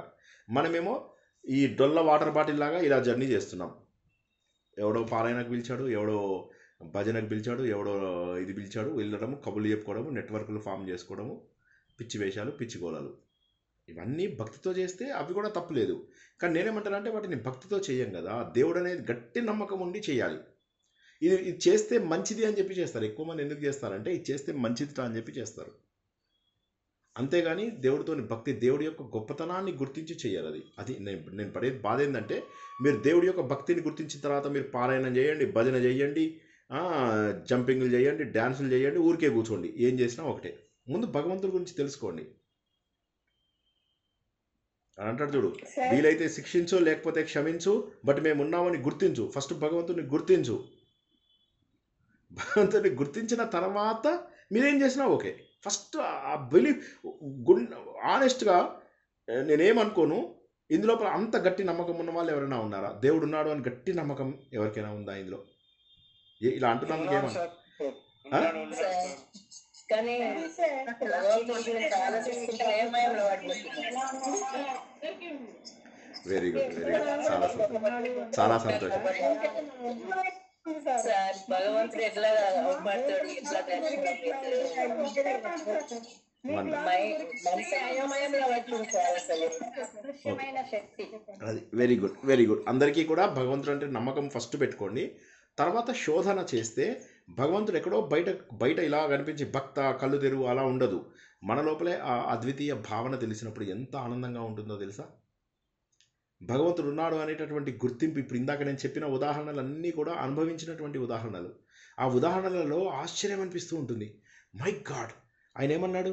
భలే భలే అందాలు సృష్టించావు, ఇలా మురిపించావు, అదే ఆనందం, అదే అనుబంధం, ప్రభు మాకేలయ్యవు. ఎంత బ్యూటిఫుల్గా ఉంది చెప్పండి. అది ఎంత గొప్ప అందాలు. ఒక్కసారి బయటికి వెళ్ళి చూసాం. ఇప్పుడు 14 రోజుల రోడ్ ట్రిప్లో ఎన్ని ఎన్ని ఎన్ని చూసాం. ఎంత అందం, ఎంత అందం, ఎంత గొప్ప ప్రపంచాన్ని భగవంతుడు మనకిచ్చాడు. నీరు, ఒక వాయువు, అగ్ని, ఆహారము సర్వత్రం మనకు ఫ్రీగా ఇచ్చి మనందరి లోపల దైవత్వాన్ని నింపినటువంటి ఆ భగవంతుడు, ప్రపంచమంతా దైవత్వాన్ని నింపినటువంటి ఆ భగవంతుడు, ఆయనను మనం గుర్తిస్తే you will be able to see him in every aspect of your life. ప్రతి సంఘటనలో, ప్రతి విషయంలో, ప్రతి చోట గుర్తించగలుగుతారు భగవంతుని. తర్వాత అధ్యాయంలో, ఇప్పుడు ఈ అధ్యాయంలో ఈ నమ్మకము, ఇప్పుడు ఈ అధ్యాయం తర్వాత మెట్టు ఏంటో తెలుసా మీకు? ఒక్కసారి చెప్తున్నా, వచ్చే వారానికి బహుశా ఈ అధ్యాయం మనం పూర్తి చేసుకుంటాము. తర్వాత వచ్చే అధ్యాయంలో 7, 8, 9 రివిజన్ ఉంటుంది. ఇవి ఎవ్వరూ మిస్ అవ్వకండి. ఎన్ని పనులున్నా, ఎక్కడ ప్రపంచంలో ఏ మూలలో ఉన్నా మిస్ అవ్వకండి. ఓకే, నేను యాత్రలో ఉన్నాను, కనీసం 7, 8 ప్రవచనాలు తీసుకోగలిగాను కదా. సో కాబట్టి అలా జస్ట్ బీ ఎక్స్ట్రా కేర్ఫుల్. ఇప్పుడు 7, 8, 9 అయిపోయాక ఈ 7, 8లో నేర్చుకున్న దాని యొక్క అల్టిమేట్ గోల్ ఏంటంటే 9. 10వ చాప్టర్ లోపల ఇక భగవంతుడు ఇక రెచ్చిపోతాడు. అన్ని చోట్ల తన యొక్క విభూతిని చూపించేస్తాడు. విభూతి, భూతి అంటే ఉండడం, విభూతి విశిష్టంగా కనిపించడం. 9 దాకా నమ్మకం పెరగాలి. ఇప్పుడు మీకు అది విశ్వరూపం కదా సార్? 11 అమ్మా, అది విశ్వరూపం 11. 10వ చాప్టర్ విభూతి. ఆ విభూతి లోపల ఏమవుతుంది? ప్రతి చోట తను ఉన్నాను అన్నటువంటి విషయాన్ని చెప్తాడు, ప్రతి వస్తువులో, ప్రతి చోట. సో ఈ విధంగా భగవంతుడు, సారీ మీ ప్రశ్న ఏంటి? సో భగవంతుడి యొక్క విభూతిని ముందేమో 9 దాకా తను ఏం చెప్పాడు? కొద్దిగా తన విభూతులు చెప్పాడు. సూర్యుని నేనే, చంద్రుని నేనే, ఇలాంటి కొన్ని విభూతులు చెప్పాడు. కానీ 10వ చాప్టర్కి వచ్చేసరికి మొత్తం విభూతులు చెప్పేస్తాడు. 11వ చాప్టర్కి వచ్చేసరికి ఆ విభూతులన్నీ తన లోపల పెట్టుకుని తన రూపంలో ప్రకటితమవుతాడు. 12వ చాప్టర్కి వచ్చేసరికి భక్తి యొక్క కల్మినేషన్. సో ఇది స్టెప్ బై స్టెప్ మనలో కూడా మార్పు రావాలి. ఈ అధ్యాయం అయిపోయిన తర్వాత ప్రతి ఒక్కరూ కూడా భగవంతుని గట్టిగా నమ్మాలి. ఎవరికైనా ఇందులో నమ్మకం లేకపోతే మళ్ళొకసారి వీడియోలు వినండి. 7, 8, 9 మళ్ళొకసారి మొత్తం శ్లోకాలు చదవండి, ప్రవచనాలు వినండి. ఈ 9 అయిపోయేసరికి భక్తి లేని వాళ్ళు గ్రూప్లో ఉండకూడదు. భక్తి ఖచ్చితంగా కంపల్సరీ. భక్తి అంటే ఏంటి? భగవంతుడు అంటే నమ్మకం. అరే ఇన్ని నాకు ఫ్రీగా ఇచ్చాడు దేవుడు, అండ్ ఆ దేవుడు మళ్ళీ నాలోనే ఉన్నాడు. సో భక్తి అంటే ఏంటి? స్వస్వరూప సాధనయే భక్తి. అనురాగమే భక్తి, శాండిల్యుడు. ప్రేమయే భక్తి, నారదుడు. స్వస్వరూప సాధనయే భక్తి, శంకరాచార్యులు. కాబట్టి భక్తి అనే దానికి అత్యద్భుతమైన డెఫినేషన్స్ ఏంటంటే నిన్ను నువ్వు తెలుసుకోవడమే భక్తి. నిన్ను నువ్వు ఎప్పుడు తెలుసుకుంటావు? బయట ప్రపంచంలో ఉన్న ప్రతి వస్తువు నాలో ఉంది అని చెప్పి గుర్తించినప్పుడు. అది 9వ అధ్యాయంలో గట్టిపడాలి. పడితే 10వ అధ్యాయంలో you have multiple examples, n number of examples to make that particular fact very clear. 11వ అధ్యాయంకి వచ్చేసరికి రూపం, సగుణ రూపంలో భగవంతుడిని చూస్తాం. 12వ అధ్యాయంకి వచ్చేసరికి సగుణమా నిర్గుణమా అంటే ఇవి పక్కన పెట్టు, ముందు నువ్వు 35 క్యారెక్టరిస్టిక్స్ ఫస్ట్ డెవలప్ చేసుకో అని చెప్పి భక్తి యోగం క్లోజ్ అవుతుంది. అంత బ్యూటిఫుల్గా భగవద్గీత ఎంత సిస్టమేటిక్గా రాశారు వేదవ్యాసులు అనేది మనకి ఇక్కడ తెలుస్తుంది. నచ్చిందా ఈ అధ్యాయము? చాలా బాగుంది సార్. చాలా బాగుంది. Very good. So okay, so చక్కగా సాధన. బాగుంది. సారీ, వేణుగోపాల్ గారు చెప్పండి. ఒక అధ్యాయము ఫస్ట్ నువ్వు బాగుంటుంటాడు, ఇంకో అధ్యాయం పైన ఒక మెట్టి ఎక్కిస్తాడు, నన్ను నువ్వు తెలుసుకో అంటాడు. అంతే కదా, నన్ను పూర్తిగా తెలుసుకో, నా మీద ఆధారపడు చెప్తాడు. అంటే మెల్లగా నీకు 1వ తరగతి 2వ తరగతి వాళ్ళు ABCDలు నేర్పిస్తుంటూ పైకి తొలకపోతున్నాడు, మనం మోక్షానికి దారి చూపిస్తాడు. బాగా చెప్పారు, చాలా ఇది బాగా. భగవద్గీత నాకు ఇచ్చిన కాడికి. మీకు తెలిసింది కరెక్ట్గా తెలుసు, మీరు ఒక్క మాట కూడా తప్పు చెప్పలేదు, మీరు అంతా 100% కరెక్ట్. అదే భగవద్గీత. అయితే మనం ఆ మెట్టెక్కుతున్నామా లేదా ముందు, అది ఇంపార్టెంట్ కదా. చదివేస్తున్నాం సూపర్ ఫాస్ట్ సూపర్ స్లో, అది కాదు. మనకేంటంటే దాని జిస్ట్ అర్థం కావాలి, దాని సారం అర్థం కావాలి. ఎంత బ్యూటిఫుల్గా చెప్పాడు. 7, 8కి కల్మినేషన్ 9, 9లో ఉన్నదానికి ఎగ్జాంపుల్స్ 10, 10లో ఉన్నదానికి రూపం 11, 10, 11 యొక్క సమ్మేళనమే 12. ఆ సీక్వెన్స్ చూడండి కదా మీరు. 7 నుంచి 12 వరకు అది అర్థం కావాలా ముందు మెయిన్. 7, 8 ఇప్పుడు నేను క్విజ్ పెట్టినప్పుడు ఇవే క్వశ్చన్స్ చేస్తాను. 7, 8లో నేర్చుకుంటాం, 9 లోపల భక్తి భావన గట్టి అవుతుంది, 10వ దాంట్లో ఎగ్జాంపుల్స్, 11వ దాంట్లో ఈ ఎగ్జాంపుల్స్ యొక్క రూపం ఒక రూపంలో కనిపించాలా, విశ్వరూపం. 12 లోపల సమన్వయం, రూపం లేకుండా పూజించాలా భగవంతుని. నేను ఎలా ఉండాలి, ఒక భక్తుడు ఎలా ఉండాలి, భగవంతుడి యొక్క లక్షణాలు ఏంటి, ఇది 12లో నేర్చుకుంటాం. ఎంత సీక్వెన్స్గా ఎంత బ్యూటిఫుల్గా ఉందో చూడండి. భగవంతుడి పైన ఆ నమ్మకం ఉండాలి. ఎందుకంటే మనలో ఇప్పుడు నాలో మాట్లాడిస్తున్న శక్తి భగవంతుడు. నా చెయ్యిలా అన్న నేను, ఎవరిచ్చారు ఇది శక్తి నాకు, అది గుర్తించండి. ఓకేనా, ఆపుకుందాం ఇక్కడికి. 10 అయిపోయింది, అందరూ వినుకుంటూ పడుకోండి. నేను భగవంతుడి రూపం లేదు, జస్ట్ మనం ఊహించుకొని అట్లా ఎట్లా ఉంటుంది అని అనుకుంటా. భగవంతుడికి మీరు తీసుకోండి తీసుకోండి సార్. డైలీ ఉంటదండి ఈ క్లాస్ 9 to 10. 9 o'clockకి ప్రతిరోజు ఒక టాపిక్ ఉంటుందండి. ఇవాళ భగవద్గీత, రేపు మహాభారతం అనుకుంటాను. రేపు మహాభారతమేనా? రేపు మహాభారతం.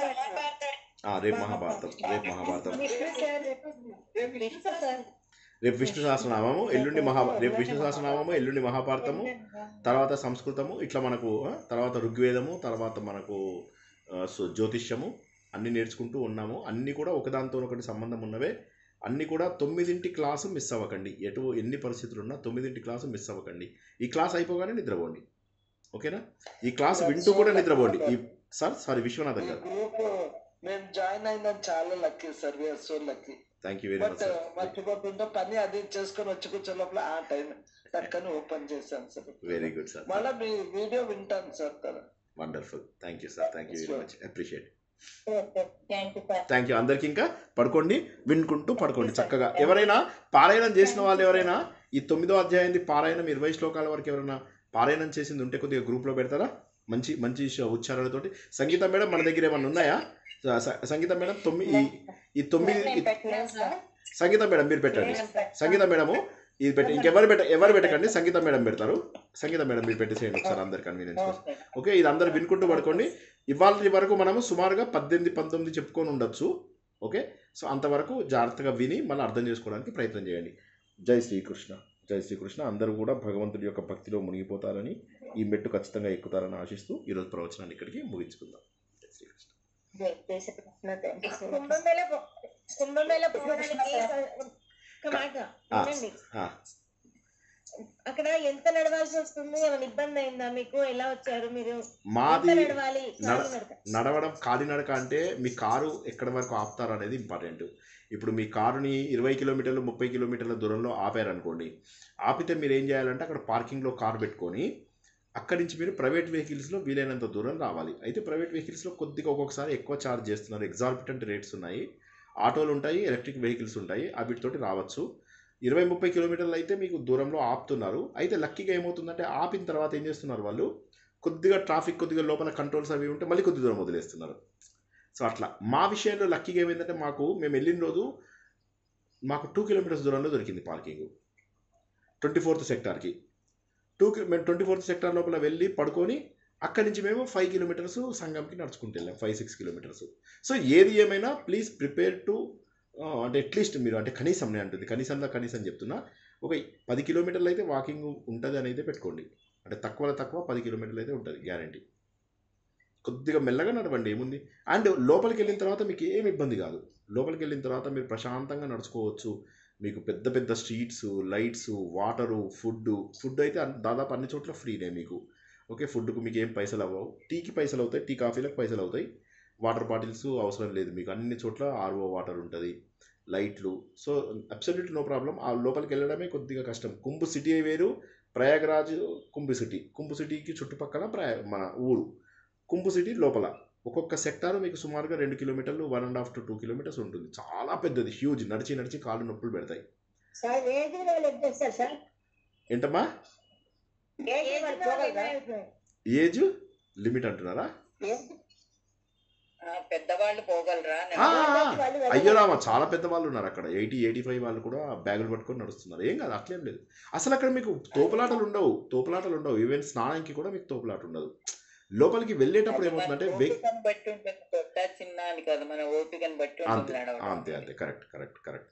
ఒకవేళ నడవలేకపోయినా కూడా మీరు అవి వెహికల్స్ తీసుకోండి. ఎలక్ట్రిక్ వెహికల్స్ అవి ఉంటాయి, ఆటోలు ఉంటాయి లోపల. లేకపోతే లోపల మీకు హెల్ప్ ఉంటుంది, గ్యారంటీగా హెల్ప్ ఉంటుంది. మీకు ఏమి ఇబ్బంది కాదు. లోపల మీకు హాస్పిటల్స్ ఉన్నాయి, లోపల మీకు అన్నీ ఉంటాయి, మీకు అరేంజ్మెంట్స్ అన్నీ ఉన్నాయి. ఓకే, స్నానం చేసేటప్పుడు కూడా ఇబ్బంది కాదు. ఓకే, మీకు ఏమీ ప్రాబ్లం లేదు. స్నానం చక్కగా ప్రశాంతంగా చేసుకోవచ్చు. మీకు 24 సెక్టార్లో గంగా ఘాట్లో కూడా చేసుకోవచ్చు, లేదా డైరెక్ట్గా సంగం ఘాట్ దగ్గరికి వెళ్ళి అట్లా కూడా చేసుకోవచ్చు. 23-24లో ఘాట్లో కూడా కలిసిన నీళ్ళే, గంగా యమున సరస్వతి కలిసిన నీళ్ళే వస్తాయి కాబట్టి అక్కడ చేసుకోవచ్చు. లేదంటే మీకు ఓపిక ఉంది అంటే గుండ్రగా తెలిగి మీరు ఇటు సైడ్ వస్తే మీరు ఏది వయా మాధవేశ్వరి దేవాలయం నుంచి కనుక మీరు రాగలిగితే డైరెక్ట్గా సంగంలోనే స్నానం చేయొచ్చు. సంగంకి కూడా మీకు బోట్ అవసరం లేదు, స్ట్రైట్ ఫార్వర్డ్ మీరు సంగంకి వెళ్ళిపోవచ్చు. అక్కడ వాళ్ళు ఇసుక వేసి చాలా బాగా చేశారు అరేంజ్మెంటు. సో చక్కగా డైరెక్ట్గా అక్కడికి నడుచుకుంటూ వెళ్ళడము, ప్రశాంతంగా స్నానం చేయడము. మనం మిగతా చోట్లలాగా మెట్లు అట్లా ఉండవు. ఇది ప్రశాంతంగా దిగుతూ స్నానం చేయొచ్చు. ఏమి హడావిడి లేకుండా, ఏమి తోపులాట లేకుండా స్నానం చేయొచ్చు. అందులో నీళ్ళలో మునిగి ఎటు వెళ్ళిపోకుండా మంచి ప్రొటెక్షన్ ఉంది. Extraordinary measurements. అది చూస్తే ఆశ్చర్యపోతారు, ఇంత బాగా చేశారు అని చెప్పి ఆశ్చర్యపోతారు.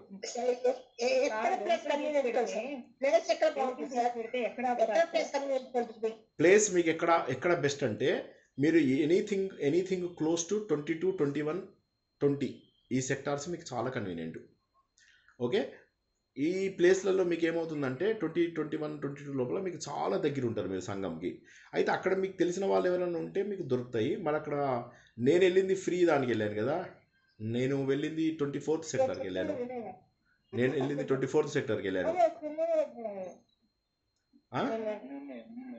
మీరు అదే మ్యాప్ ఒకటి ఉంటుంది, గూగుల్లో డౌన్లోడ్ చేసుకొని వెళ్ళండి, దాని ప్రకారం వెళ్ళండి.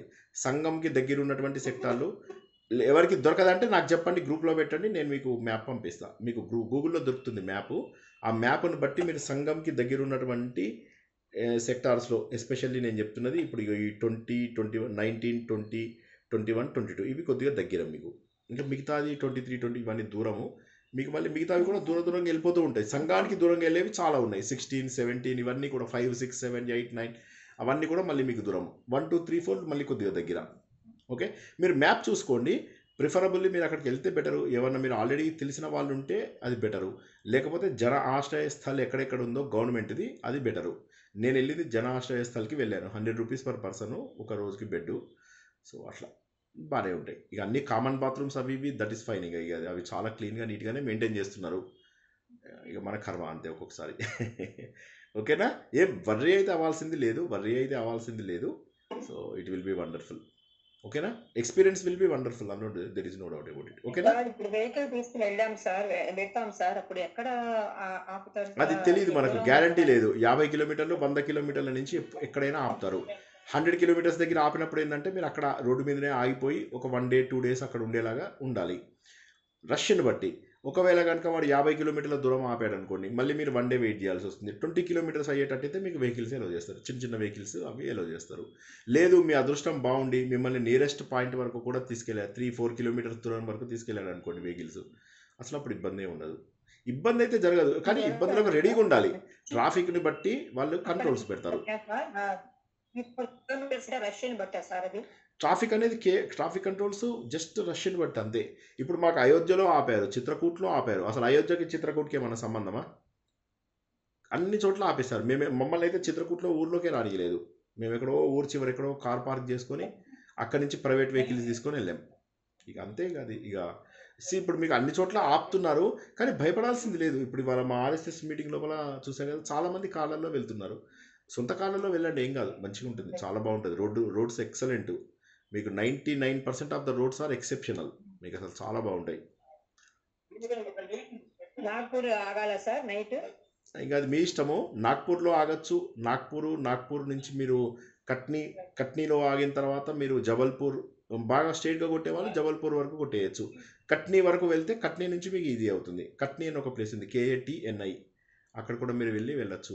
మీకు ఇది ఎట్లా వెళ్తుందంటే నాగ్పూరు, జబల్పూరు మీకు ఇట్లా వెళ్తుంది అనమాట. సో కాబట్టి మీరు నాగ్పూర్ దాకా వెళ్ళచ్చు. నాగ్పూర్ 8 అవర్స్లోనే వెళ్ళిపోతున్నారు, సూపర్ ఫాస్ట్గా వెళ్ళిపోతారు.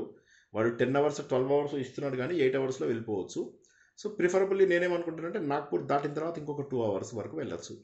లేదు మెల్లమెల్లగా చూసుకుంటూ, ఇప్పుడు మేము చూసినట్టుగా చూడాలి అంటే 14 రోజులు 15 రోజులు పెట్టుకుంటే అన్ని చూడొచ్చు. అట్లా. జై శ్రీకృష్ణ. పడుకోండి అందరూ ఇంకా, సరేనా? ఓకే, ఏం భయపడద్దు. నేను ఒకటే చెప్తున్నా, అస్సలు భయపడాల్సిన అవసరం లేదు. తప్పకుండా వెళ్ళండి. 26 తారీఖు. లేదు, ఏం లేదు, నడుస్తా. ఎలక్ట్రానిక్ వెహికల్స్ ఎంత వరకు పనిచేస్తాయి? మరి ఎలక్ట్రికల్ వెహికల్స్ మీకు దాదాపు 80% ఆఫ్ ద డిస్టెన్స్ కవర్ చేస్తాయి. నడక కొద్దిగా ఉంటుందండి. నడక అయితే మీరు అవాయిడ్ చేయడం అసంభవం. మీకు నడక ప్రాబ్లం ఉంటే మాత్రం వెళ్ళలేరు. నడక ఖచ్చితంగా ఉంటుంది. కొన్ని కిలోమీటర్లైనా మీరు నడవాల్సిందే. మిమ్మల్ని ఎలక్ట్రిక్ వెహికల్స్ నియరెస్ట్ ఘాట్కి తీసుకెళ్ళినా మీకు అక్కడి నుంచి అయినా కనీసం మీకు ఒక 0.5 కిలోమీటర్, 1 కిలోమీటర్, 2 కిలోమీటర్స్ నడవాల్సి వస్తుంది, తప్పదు. అది కూడా నడవలేము అంటే వెళ్ళకపోవడం బెటరు. ఇప్పుడున్న రష్కి బయట అన్ని కిలోమీటర్లు ఆపితే రెడీ అనుకునే వాళ్ళు మాత్రమే వెళ్ళాలి. లేకపోతే ఏంటంటే ఆపి రోడ్డు మీద ఎందుకు ఆపారు అది అని అనుకుంటే కష్టం. ఇప్పుడు మేము వెళ్ళినప్పుడు 100ల కొద్ది బస్సులు కిలోమీటర్ల కొద్దీ ఆగిపోయాయి. మనం అప్పుడు తిట్టుకుంటూ కూర్చుంటే కుదరదు కదా. ఆ రోజు నియరెస్ట్ హోటల్స్ ఉంటే సరే, లేకపోతే బస్సులోనే పడుకోవాలి. ఇక తప్పదిగా అక్కడ బస్సులతోని కానీ కార్లతో కానీ వెళ్తే నియరెస్ట్ హోటల్స్లోకి వెళ్ళచ్చు. ఇప్పుడు మేము ఏం చేసాం, చిత్రకూట్కి మమ్మల్ని వెళ్ళలేదు. మేము ఏం చేసాం, ఫతేపూర్ వెళ్ళి ఫతేపూర్ లోపల రెస్ట్ తీసుకున్నాం. అట్లా. So depending upon your nearest point. బస్సులో వెళ్తే వాళ్ళు చూసుకుంటారు. బస్సులో వాడే నియరెస్ట్ స్టాప్ దగ్గర ఆపుతాడు. ఆపి మళ్ళీ ఎప్పుడు కదులుతుందో చూసి, ట్రాఫిక్ కదులుతుందో చూసి ఆ ఇన్ఫర్మేషన్ బట్టి మళ్ళీ వాళ్ళు ముందుకు తీసుకెళ్తారు. అట్లా. ఓకేనా? వర్రీ అవ్వద్దు. ఇంతమంది వెళ్తున్నారు, మీరు వర్రీ అవుతే ఎట్లాగా? అరే మంచిగా నమ్మకం. టూరిస్ట్ బస్ పోతుంది, వెళ్ళండి. నడక ఎంత ఉంటుంది అక్కడ అని. నడక ఉందిగా, మీరు ఎక్కువ ఆలోచించద్దు, అస్సలు ఆలోచించద్దు. ఏదో అంటారు కదా, నీళ్ళలో ముగిన తర్వాత నీళ్ళు చల్లగా ఉన్నాయంటే చల్లగా ఉంటాయి, గ్యారంటీగా చల్లగా ఉంటాయి. ఇంకా మీరు వెళ్ళేసరికి కొద్దిగా వేడెక్కుతాయి. మేము వెళ్ళేసరికి చలి వణికిపోయాం, నీళ్ళలో దిగి ఇట్లా వణుకుతూ బయటకు వచ్చాం. సో ఏం పర్లేదు, వెళ్ళండి, హ్యాపీగా వెళ్ళండి. అందరూ సంతోషంగా కుంభమేళా స్నానం చేయండి. ఏమి ఇబ్బంది కాదు, మీకు 1% కూడా ఇబ్బంది కాదు. సరేనా? అదే, మీ కార్ ఎక్కడుందో అక్కడ దాకైతే మీరు రావాల్సిందే మేడం, అది తప్పదు. ఓకే, సో మీ కారు పెట్టిన దగ్గరికి, మీ బస్ పెట్టిన దగ్గరికి రావాల్సిందే, తప్పదు. అయితే మీరు ఆటోలో అవి కొద్దిగా డబ్బు ఎక్కువ ఖర్చు అవుతుంది, కరెక్టే. అది పెట్టుకొని మీరు కొంత దూరం ఆటోలలో వాటిలో రావచ్చు. సగం దూరం ఆటో అట్లా 3 ఇన్స్టాల్మెంట్స్లో రావచ్చు. మీరు ఏం వర్రీ అవ్వద్దు, వెళ్ళచ్చు. టోటల్ ఎంత అవుతుంది సార్? ఇంచుమించు డబ్బు ఎక్కువ అవుతుంది అంటారు. బస్సులో అది నేను చెప్పలేను, ఎందుకంటే మాకు లక్కీగా దగ్గరలో దొరికింది కదా. అంటే ఇప్పుడు వాడు ఏం చేస్తున్నాడు, ఒక సెక్టార్ నుంచి ఇంకో సెక్టార్కి వెళ్ళడానికి ఒక ఆటోకు వాడు 300 to 500 తీసుకుంటున్నాడు. సో దాన్ని బట్టి అంటే పర్ హెడ్ 30-40 రూపీస్. 5-6 ఎక్కారనుకోండి, 50 రూపీస్ వేసుకోండి యావరేజ్. అట్లాగా ఒక్కొక్క సెక్టార్. ఇంటి దగ్గర నుంచి వెళ్ళి తిరిగి వచ్చేదానికి ఎంతైనా పట్టచ్చు, అంటే చెప్పలేం కదా. ఆ రోజు రష్ ఉండి దాన్ని బట్టి ఉంటుంది, అంతే. ఒక్కొక్క మీకు అట్లా మీ కిలోమీటర్కే 300-400 తీసుకుంటున్నారు వాళ్ళు. సో అది ఎక్కువ అవుతుంది. లక్కీగా మీ కారు లోపల దాకా ఎలా చేశాడు అనుకోండి, మీరు కొద్దిగా మాకు బాగాలేదని అదని ఇదని చెప్పి మీరు ఏదైనా చేసుకుని వెళ్తే కొద్దిగా లోపల దాకా వెళ్తే అసలు మీకు ప్రాబ్లమే ఉండదు. అసలు మాకు చెప్పే కదా, మాకు జస్ట్ 2 కిలోమీటర్స్లో దొరికింది కారు. ఎంత లక్కీ చూసుకోండి. మేము ఆ 2 కిలోమీటర్లో కూడా ఇంకేం చేసాము, 1 కిలోమీటర్ ఆటోలో వెళ్ళాం. వాడు 20 రూపీస్ పర్ హెడ్ తీసుకున్నాడు. సో 6 వెళ్ళి దానికి ప్రయోజనాలు ఏమున్నాయి సార్? అవిగా ఓకే సరే, అది అంతే, అది నమ్మకం అంతే. సో అది 144 ఇయర్స్ తర్వాత వచ్చేటటువంటి ఒక అద్భుతమైనటువంటి ఘటన. సో వీలైన వాళ్ళు తప్పకుండా వెళ్ళండి. ఇది ఒక ఒక ఒక అద్భుతమైనటువంటి విషయం హిందూ ధర్మానికి. వీలైన వాళ్ళు తప్పకుండా వెళ్ళండి. అట్లా అని చెప్పి వెళ్ళకపోతే ఏమీ నష్టమేమీ లేదు.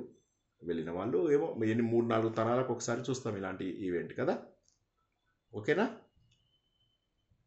అక్కడ వాటర్ తో స్నానం చేస్తే ఎట్లుందండి మరి అక్కడ తెచ్చిన వాళ్ళు ఇస్తే చేయండి, అట్లా కూడా చేయండి, ఏం పర్వాలేదు. వాటర్ బాగున్నాయి సార్, క్లియర్ గా బాగున్నాయా? గంగ వాటర్ 1 ఇయర్ వరకు 2 ఇయర్స్ వరకు కూడా పాడవవు కదా. సో ఏం కాదు,